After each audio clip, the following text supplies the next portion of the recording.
Sanjay vegetable and किचनमध्ये आपलं स्वागत आहे। आज मी करणार आळूचं फतफदं। त्याच्यासाठी मी घेतले 7-8 आळूचे पानं, त्याच्या ह्या थोड्याशा दांड्या 5-7, थोडासा त्याला लागणारा गूळ, थोडी चिंच, थोडेसे शेंगदाणे, थोडं ओलं खोबरं, 4 मिरच्या, हरभऱ्याची डाळ आणि आपल्याला नंतर फोडणी द्यायला लसूण आणि लाल मिरची। चला आधी आपण ते कापून घेऊ। आता आपण पानं धुवून ठेवलेले होते छान। आता याला असे एकदम जोडून मस्त छान याचे बारीक असे एकदम बारीक बारीक कापायचं।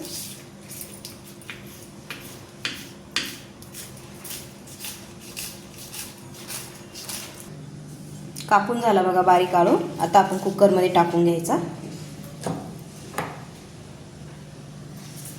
त्याच्या दांडी पण कापायची, पण दांडी कापायच्या आधी सोलून घ्यायची दांडी अशी छान सगळी।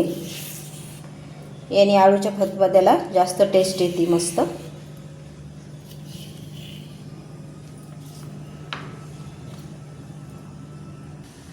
छान दांड्या झाल्या सोलून। आता आपण याला कट करून घ्यायचं, बारीक बारीक कापून घ्यायचं याला मस्त। कापून झाल्या आपण कुकर मध्ये टाकून घेऊ।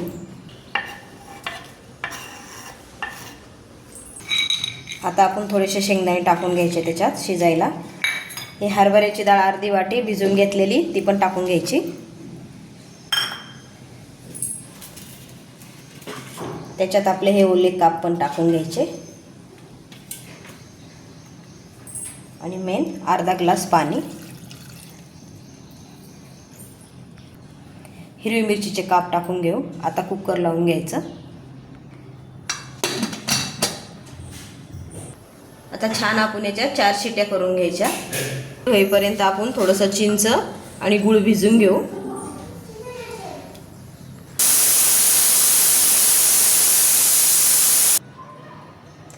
बघू आपलं कुकर थंड झाले का। हां, छान झालं। छान आपली भाजी पण शिजली। आता आपण याला थोडं हटवून घ्यायचं।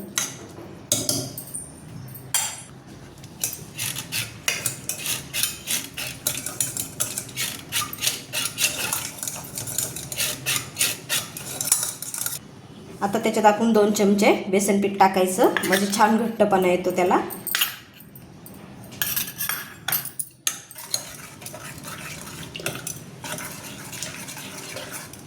याच्या छान आपण गाठी फोडून घ्यायच्या।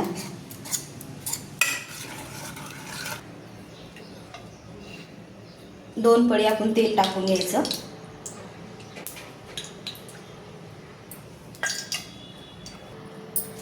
आधी आपण लसूण फोडणीला घालायचा।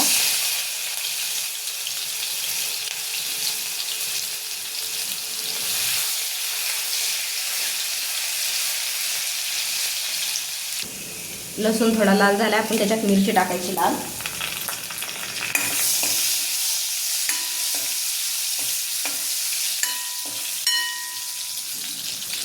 अर्धा चम्मच हळद भी टाकायची आणि हे आपली भाजी टाकून घ्यायची।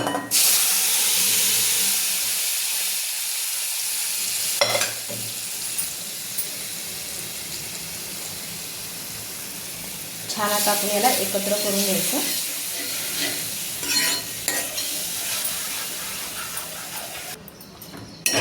त्याच्यात आपण अर्धा चम्मच मीठ टाकायचं। त्याच्यात हे चिंचेचं कोळचं पाणी टाकून घ्यायचं। थोडंसं आपलं गुळाचं पाणी बी टाकायचं, छान लागते आंबट गोड भाजी।